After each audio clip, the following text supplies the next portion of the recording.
Okay, well, welcome. This is going to be great. So, Harry, thank you so much for showing up and talking to us today about risk management. I am thrilled. We've been talking about this for a little while, and I'm glad we were able to schedule it, get it on the calendar. And so, I've got a series of questions I'm going to ask you, but let me kind of kick it off, right? So, you are well known around risk management and you've had an amazing career, but really you've focused. I mean, you are the project risk coach, right? You are well known in that risk space. So when we think about, right, project management is essential, right, for any program, big projects, right? But as a project manager, one of the key things is around risk management, and that's where you really have pivoted, and it's an integral part of every project manager's job, every program manager's job, every PMO manager's job, and I know you've done a lot of that work as well. So again, let's kick it off. I am honored to speak with Harry Hall. He's the project risk coach, and really is set, and his mission is to help improve project managers and program managers in their risk management skills, right? So what we're going to do, and it's really talk about some simple strategies. I think it's really important to go. This could be very complicated. This could be very simple. So let's break it over to you, Harry. Do you want to just do a quick introduction before I jump into some questions? Yeah, Bill, thank you so much for allowing me to be a part of today's webinar. Yeah, so, years ago, I would never envision that I would actually be in the space of risk management. I was just an ordinary project manager managing small, medium-sized types of projects. And over time, grew in my knowledge and skills and began to implement PMOs. I know something near and dear to your heart. And so implemented a few information technology PMOs and enterprise PMO for a large insurance company here in Georgia. And all along the way, I'm learning more and more about risk management.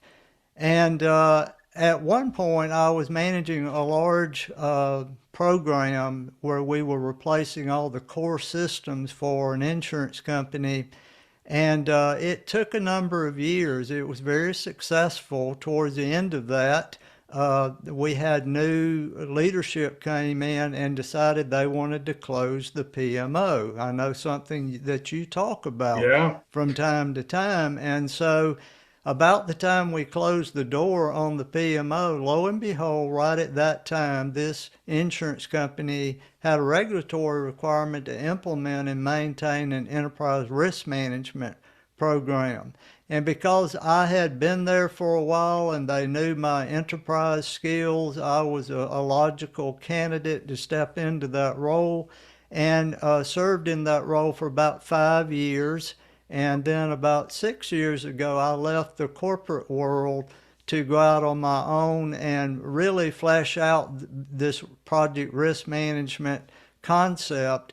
And so I really enjoy having the opportunity to help project managers become better risk managers, and also for those that are interested in becoming risk management professionals. That is an area of expertise for me, and I really love seeing people obtain that certification because it can help them in so many ways. Yeah, that is so true. And it's such an important aspect. And a lot of project managers, they don't think it's as important as it is actually is. And it's only been 6 years because you are well known in the industry as the risk guy. So that's absolutely amazing. So do you mind? I've got a couple questions. Do you mind us kind of Absolutely. jumping in? Yeah, Perfect. let's dive in. Okay. So one of the most important risk management principles, what is one of the most important principles that project managers miss in this whole risk management process? Great question. What I commonly see is the failure of project managers to focus on the objectives or goals of their project. They just meet with people and say, hey, let's identify some risks, and there's a lack of connection back to the objectives and goals. So, what I like to say is the foundation for good risk management always begins with clarity in our goals and objectives. Now, by the way, sometimes people use those terms interchangeably. I see them as slightly different kinds of things, but either way, what should be happening in our projects is hopefully there's a creation of a project charter, right? And so the voice of the project sponsor comes out in that charter, and part of the charter should include our goals. Goals that are very clear, that are measurable, that are specific. And then if we look at that, I mean, stop. I always say this the, the role of the project manager, the primary role of the project manager is to achieve the project objectives. Yeah. So if they don't know what those are, Then how are you gonna? or Yeah. there's the objectives are vague or ambiguous and they don't have clarity and connect, get inside the mind of your sponsor and really Yeah. know what they're after, Yeah. then we have the foundation for good risk Yeah. management. Does that Yeah, make that's so sense? important. Yeah, so it does. So a lot of do you find like a lot of project managers actually try to just use this as a checkbox activity? Just Yes, hey, here's my risk log. I'm doing risk management. very, very much. And, Yeah, the truth is, we're all risk managers, yeah, some better than others. And so we should seek to become the very best risk managers possible in our programs and projects to integrate that with our schedule management and our hmm, cost management and our procurement management and all those 10 knowledge areas that we yeah, studied in the fifth and sixth editions of the PMBOK. Uh, all of those areas have uh, risk management um, pieces and things that we can engage in and really be able to deliver our projects more consistently as we do that. yeah. It makes sense. Okay, so kind of on the flip side, but just in the same vein is what's the biggest risk management mistake that project managers make? I would one of the things that I would say is we identify these risks. We get all excited in the beginning of our projects and we have these risk sessions and we identify all these risks. And then the project manager, lo and behold, tries to own Mm, all of those risks. That is a huge mistake in many ways. One, the project manager likely is managing multiple projects and really doesn't have the time to give attention to all of those yeah, risks. But the other thing is, frankly, project managers lack the expertise and knowledge and skills to manage many of those risks. For example, hmm, let's say we identify some type of information technology risk that's related to networks or protocols on networks. That project manager may know very little about that kind of thing. And so, what we should be doing is for our higher risk, and we could we could talk a long time on this, but yeah, imagine there's a threshold in the risk register that says all the risks that are at this point are higher or significant risk, urgent risk, and require the assignment of a risk owner, someone who really has the yeah. expertise and knowledge to develop and execute the appropriate risk response plan. Yeah. Yeah, that totally makes sense. And one of the key points you just said there though is a lot of project managers are managing multiple projects. And so it adds more complexity, right? So getting an owner assigned is so important, right? Because the project manager just can't take it all on because they're managing multiple projects. So Exactly. yeah, there's a We, there's a great quote. Charles Tremper says yep. the first step in risk management process is acknowledge the reality of the risk. I love that quote, right? So why do you think people ignore risk, and how can project managers help teams embrace risk management? What are your Yeah, thoughts? I think a lot of people, my experience through the years is people don't want to acknowledge the risk because they think of risks purely in a negative way. Okay. And rather than embracing, that in every project there are always threats. There are always things that, if they occur, are going to have negative impacts on the project. Rather than being mature Yeah. and acknowledging that and say this is the reality of life and in our projects.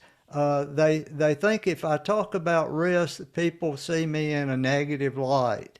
Right. And we've got to do a better job as risk management evangelists Yeah. of teaching people these concepts, and also to balance that to say we're not talking about just threats, we're also talking about opportunities. These Hmm. are the things that, if they occur, will have a positive impact on our project objectives. Hmm. The other part of this is what I find is some people want to ignore risk because they know they're going to have to do something. Hmm. Yeah. It's going to require some work. It's going to Yeah. require, they're already busy and they're going, oh no, you're going to ask me to go be a risk owner and spend all this time working on this. And yes, we are. And Yeah. if the project is going to be successful, it requires the starting with the acknowledgement that there always be risk in our projects. Yeah. And just let me kind of follow up on that a little bit because you're so right. Risk always just tends to go to negative, right? How do you think, what are some tips? What do you think? How does a project manager kind of turn that negative into a positive, an early exposure? We're finding out now before it becomes an issue. And then in that same vein is how does a project manager not only turn the tide to make it positive, how do you get your developers, your designers, your architects, your other team members to embrace this risk management in that positive light? Yeah, and we do it by design. That is, what one of my habits is in our kickoff meetings, after we've gone over the charter and the project sponsor has cast the vision, that we'll do a session around identifying risks. And I just tell them right up front, hey guys, we're going to begin this project today by not only identifying threats, but also identifying opportunities. There's two sides to the coin of risk, and if we fail to identify those opportunities, we're missing out on a significant way and significant leverage to deliver our project successfully. And I'll give them some examples of what that looks like. And so we facilitate those sessions, and then that becomes a habit, an ongoing thing Yeah. that we do as a part of the risk management program in our projects and programs. Yeah, that's such a great place to kick it right at the kickoff, right? Start it right there and talk about the negative and the possible opportunities, if you would, or the positive, which you just never see. So that is just such a strong point that project managers just need to embrace. Again, anyone watching, please ask questions. Go to the chat, Yep. and so yeah, I really appreciate that. So thanks, Harry. This has been great. Let's keep going though, right? Okay. Because I think there's so much that we can share and from a project risk management. So let me ask: when should project managers start risk management in their programs and their projects?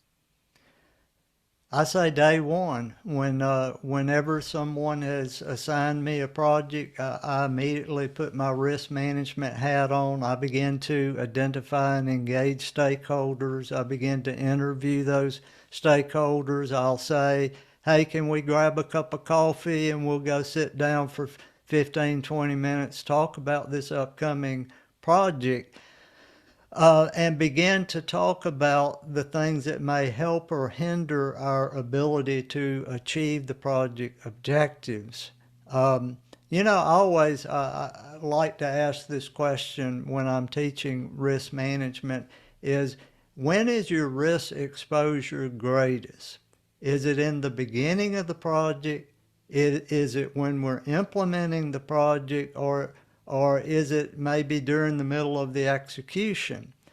And the answer is our risk exposure, the amount of risk that we have in the project is greatest in the beginning.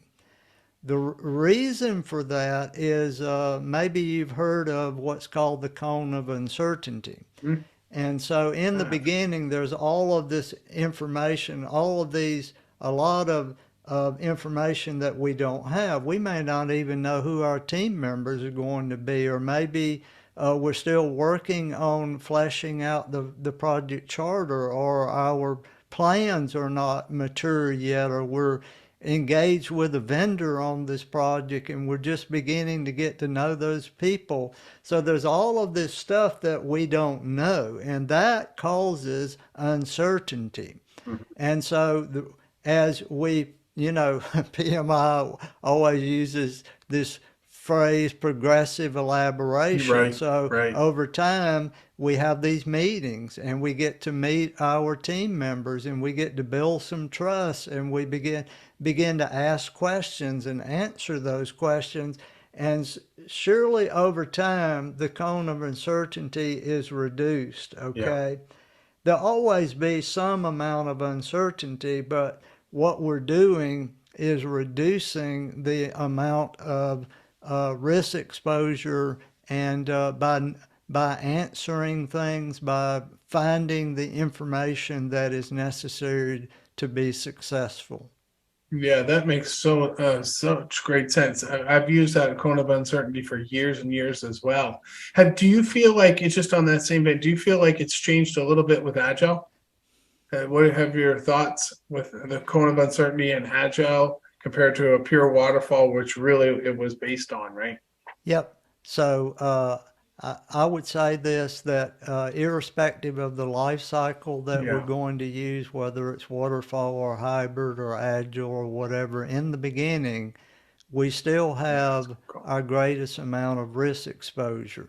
The Yeah. reason that we use agile or a different life cycle is because it helps us to actually manage the risk in a different way Hmm. than we would say with waterfall.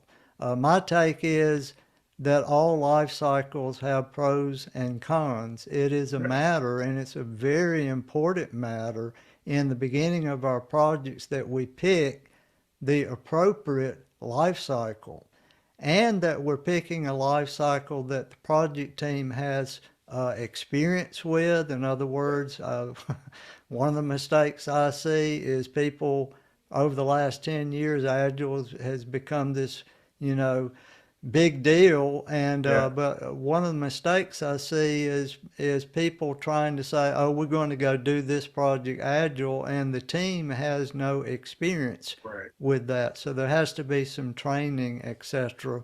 But Yeah.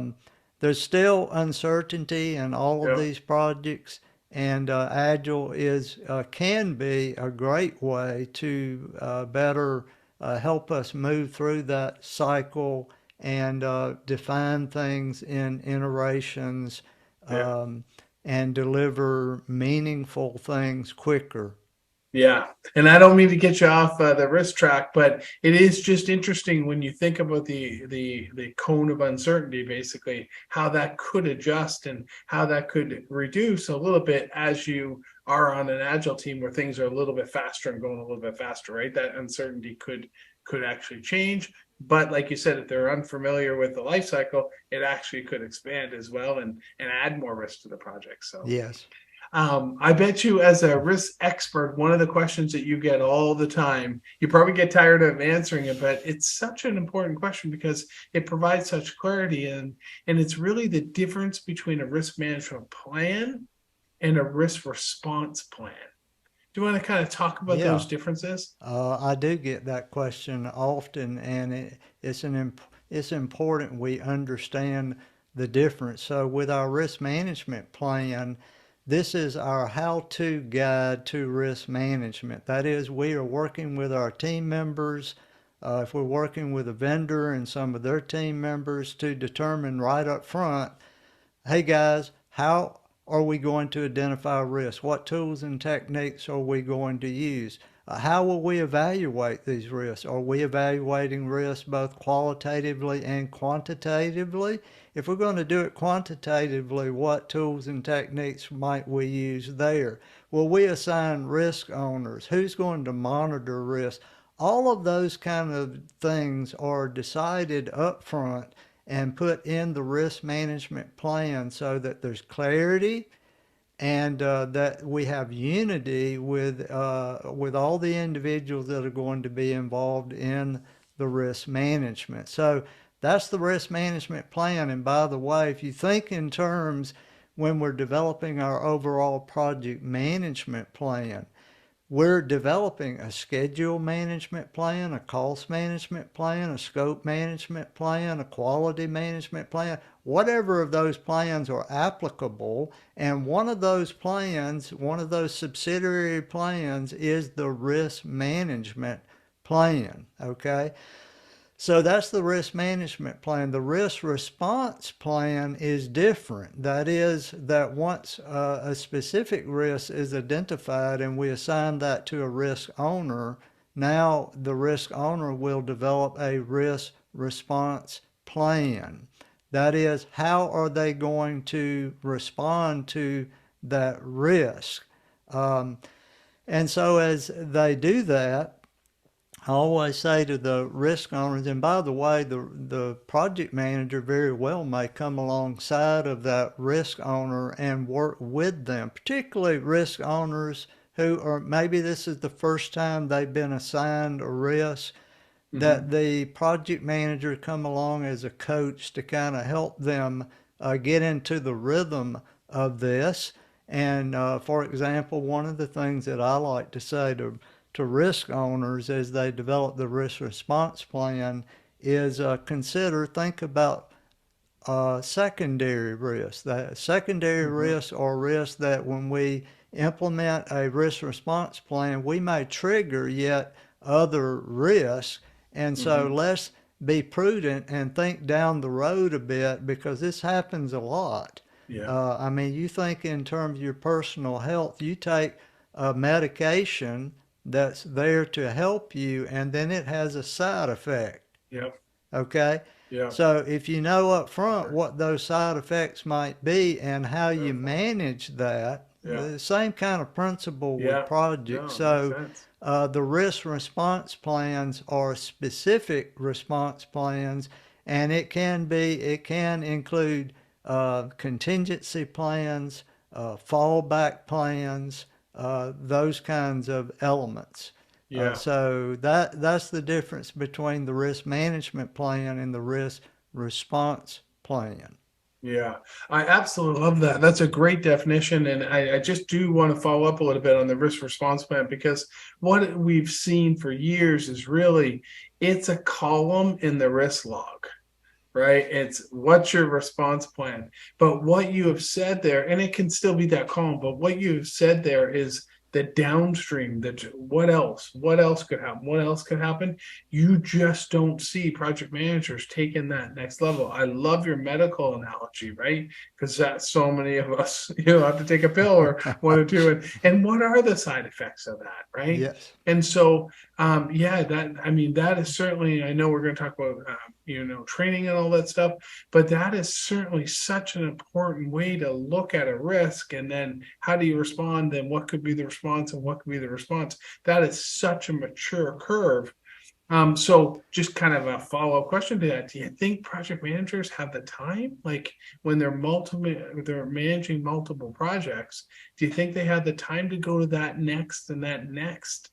Yeah. Or do they just have to react because they never thought that far out? Well, and this is why when we evaluate the risk and we're prioritizing the risk, Yeah, that we have a way to do that. So if we're yeah, using simple qualitative risk analysis where let's say we are rating the risk on a scale of 1 to 5, 5 yeah, being the highest for probability and impact. yeah, And so on risk A, let's say it has a probability of 4 and an impact of 5. 4 times 5 gives us a risk score of 20.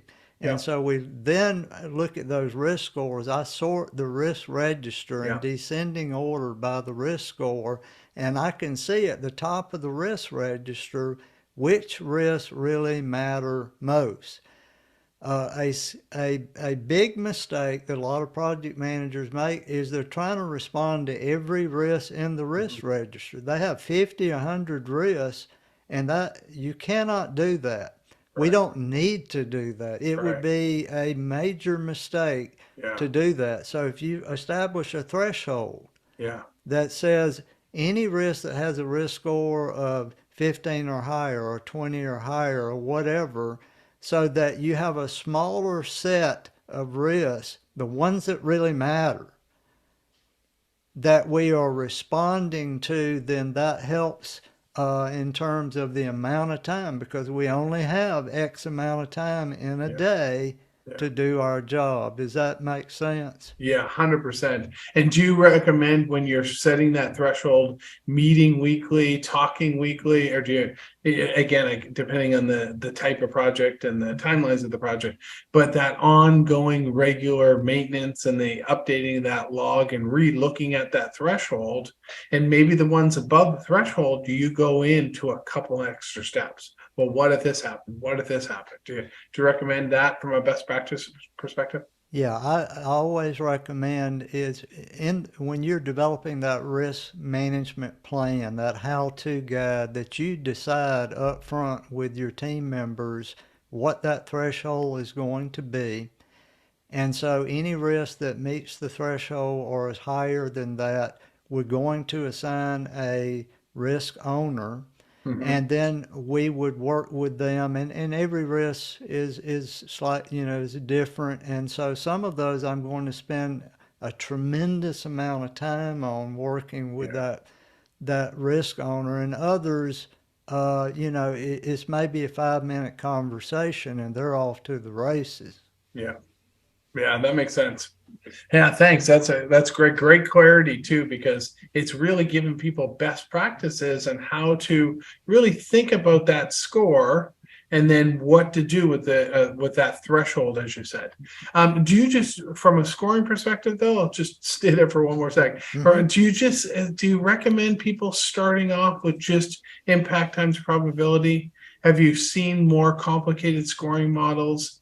Or do you just say, hey, just keep it simple and just go with impact times probability? Yeah, I like to see start simple if you haven't done this before. Now, some people even take that to a level of where they're just looking at low, medium, and high. Right. Personally, I like to take that a step further and say, let's have a scale 1 to 5, Yeah. and then let's look at both probability and impact, and Yeah. then we have a risk score, and then I can easily compare one risk Yeah. to another. Now, some projects, and depending on the team and their maturity, we may say we need to do some quantitative risk analysis. And so we may do decision tree analysis, expected monetary Yeah. value, sensitivity analysis, those kinds of things.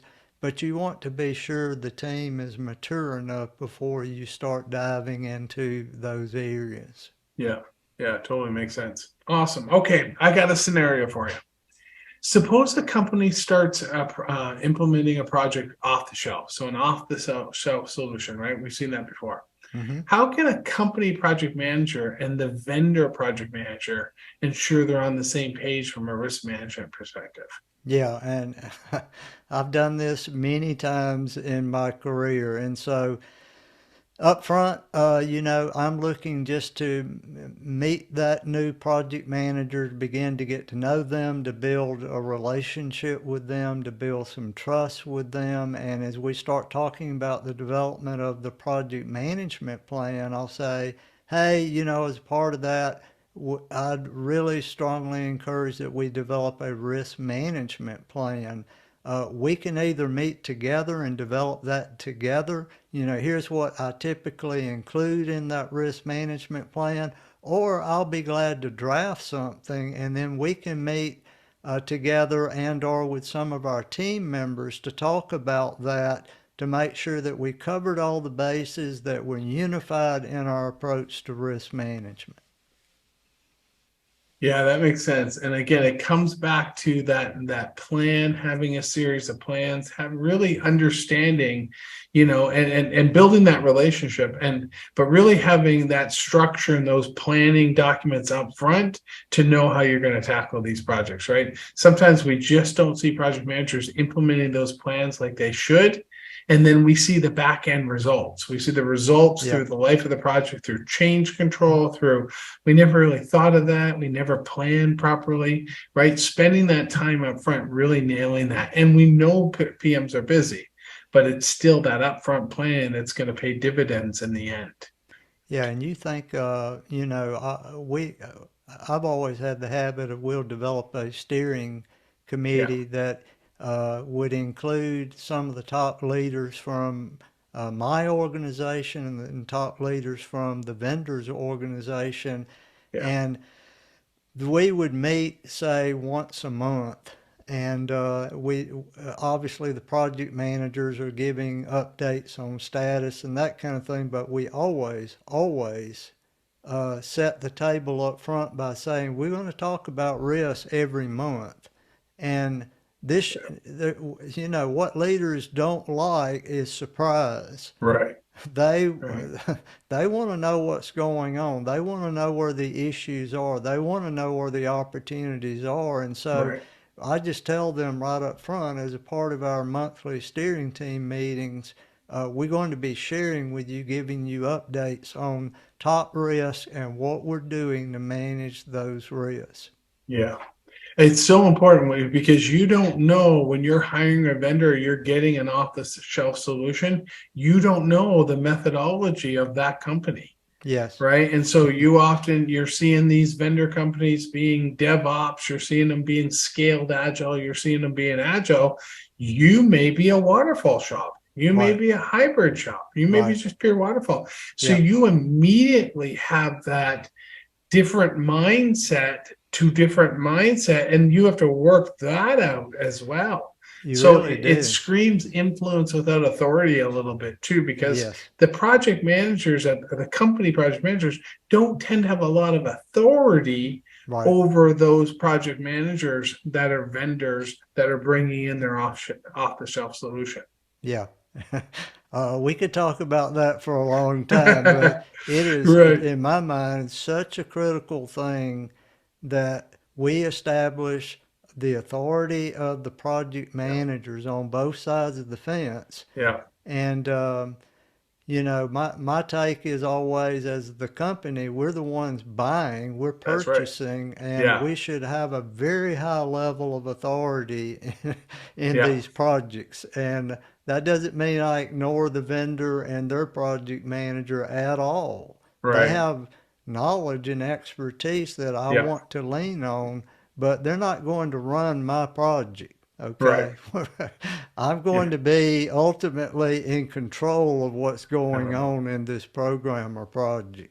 Yeah, it makes sense. Have you thought about just kind of a click down? Have you thought about adding any kind of risk management language or anything in the contracts? Because a lot of times it could come to the statement of work, it could come to the actual contracts. Have you ever thought about, hey, what language could you put into the contract to make them really follow that risk management, those standard practices? Yeah, absolutely. I have always had that habit in the statements of work, um, that this is, we're going to have a risk management program, and these are the roles and responsibilities of the vendor's project manager and for our project managers. Yeah, that is such a best practice, Harry. Hmm. That's such a great tip because so many project managers, are sometimes they are involved in the early RFP process. Sometimes they are involved in the statement of works, right? Sure. And Yep. so when you think about, hey, let's get some of that language in there that's going to help through the execution of the project, that is such a great best practice and something that people should definitely be following with an ear and an eye towards risk management. Yes. That makes sense. That's great. So we've been talking a lot about things to do, right? Do this and action plans and risk management plans. What's one thing a project manager should stop doing? So I would say right up front, stop making risk management complicated. Stop making it complex. People intuitively manage risk. We do that every time we get in a car and drive down the road, Right. every time we sit down to eat a meal, every time we take a medication, to our analogy earlier, Yeah. we are managing risk. And so if we can teach them and use these analogies of just normal everyday risk management and say, here's how we do this in a project. And over time, they're going to learn and grow and mature, and we can take more advanced techniques as that occurs, but start where they are at, taught in terms, because we use all these fancy project management and risk management terms. Nobody's impressed by any of that. Right. All they're impressed with is when we get the job done. Yeah. Okay, and Yeah. so make it simple and tailor the plan to the project at hand. PMI has gotten a lot bigger on this term, tailoring Right. the project management plan, and I couldn't agree more. The mistake project managers make is to save time, and because they have that checkbox Yeah. mentality, Yeah. they'll grab a risk management plan from some other project manager and they'll just use that over and over You're right. again. Right. The fact is, every project is different. They are, by definition, unique. Yeah. And so the risk management plan needs to be unique. It needs to Yeah. be tailored to the project at hand. Yeah, I think that's such a great point, right? We get too complicated too fast. We're trying to get too mature. There's just this maturity curve that has to happen in every project, and using one risk log or a risk management plan from one project to another. Yeah, sure, it saves you a little time on the template, but you're not doing the due diligence. So I know you said stop from a complexity, but there's got to be some basics, and you just gave multiple best practices people should follow. And so I also don't want to lean the other way and say make it too simple to create the same plans, create the same logs, and just make it a rubber stamp process Yes, either, yes, because it's going to hurt you as you execute through your projects. no doubt about it. Yeah, so you really have to balance and really understand when you, as you said earlier, you're talking to the customers and stakeholders, understand the risk to this project and how much, when you set that threshold, where is that threshold? Maybe that threshold's really high, maybe it's really low based on the risk complexity of this project. So Yes, you teach and you coach and you present, and you're always kind of in this space of teaching and learning. And I know you've got several webinar series and you've got all this stuff that you've been doing for a long, long time. So let me ask you this: project managers that lack risk management, so often lack risk management, right, with their tools. What are some of the more important tools that project managers would benefit in their toolbox? okay. Um, I would point to three right up front, and we've already talked about a couple of these. One of those would be the risk management plan, okay, so that project managers are working with their team members again to develop that how to approach to risk management. Secondly, the risk register. Now, we've not talked a lot about the risk register today, but we need a central repository of where we're capturing all the risk related information, not only just in the beginning, but every week or whatever frequency you meet to review risk, that we're updating that register and maintaining the information there. So the risk management plan, the risk register, and then lastly, let's throw in the risk response plan. Okay, we've talked about these are plans that the risk owners develop specific to a risk. So, as a matter of fact, perfect moment maybe for me to mention, I've got a webinar series coming up Perfect. January the 17th through the 19th, and this is what I'm calling the Power Up series, Power Up Your Risk Management. And so January 17th, that's on a Tuesday, we're going to be looking at the development of a risk management plan. If you've never done that before, and these are concepts that we can apply to a project, to a program, to a portfolio. Okay, so we'll talk about the development, and even if you've had risk management plans in the past, I assure you, you're going to walk away with some fresh thoughts, some new ideas about that plan. On Wednesday, January the 18th, we're going to be talking about the risk register. What are all the elements that we might consider in the risk register? And it's not one size fits all. In other words, I'll talk about for more advanced, more complex projects and programs, some additional elements that you should be considering for the risk register. And then on Thursday, January the 19th, we're going to dive into the specifics of developing risk response plans. So if you're a project manager and you're coaching those risk owners, I'll give you a little template and some ideas of ways to simplify that and help these risk owners come up to speed quickly. So January 17th through the 19th, we'll be looking at those three tools. Bill, if I could go ahead and mention, Yeah. right on Thursday, January the 19th, I'm going to be launching for the third time my popular course on the RMP exam prep course. Okay, so this is a course. Last summer, I spent June, July, and half of August developing Wow. this new online program. And so for the third time, I'll be opening the cart and allowing people to register for that online course. Once you sign up, you have full access going forward Yeah. to the course. And it's been a lot of fun watching project managers come into this course in the first two launches. And some of those people, 5, 6 weeks later, walking away,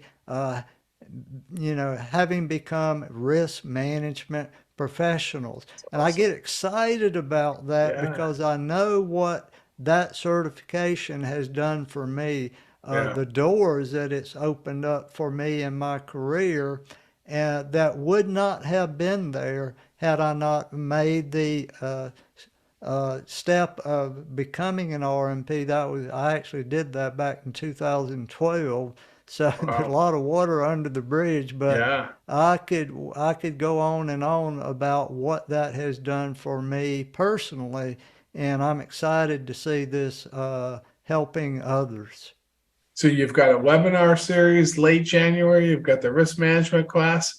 I mean, Harry, you are well known for risk management. There's no one better. So I highly recommend people sign up for both of these and get that risk management certification. That's an amazing certification, and like you said, it's well respected around the world. And So Bill, I'll be sure you've got the link to yeah, those both to the Power Up series as well yeah, as the RMP exam prep course. I that'd be know great. your people working in the PMO space and the complexities of all of that. What a wonderful opportunity for some of the project managers in your PMOs, or if you're supportive type of PMO and you're helping project managers throughout your organization, that you could share this with them, and maybe Yeah. some of them come on board and get their risk management professional certification.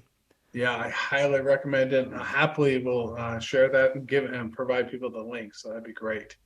Well, Harry, we covered a lot. We almost an hour, so we covered a lot. I can't thank you enough. I really appreciate it. I love getting on and talking to you and really kind of going deep on risk management, which is really your sweet spot in this industry. And so thank you again for the time. Thank you for allowing us to ask you the questions and getting some amazing insights. So any last things before we sign off? No, I really appreciate again, Bill. Always enjoy interacting with you. You know, sometime back we did a session around risk management That's and right. PMOs, and if anybody's interested, they can find those on our YouTube channels. Yeah, And look forward to visiting with this group again. awesome. All right, Harry. Thank you again. Appreciate it. And we'll talk to you soon. All right, thank you. Thanks, everyone.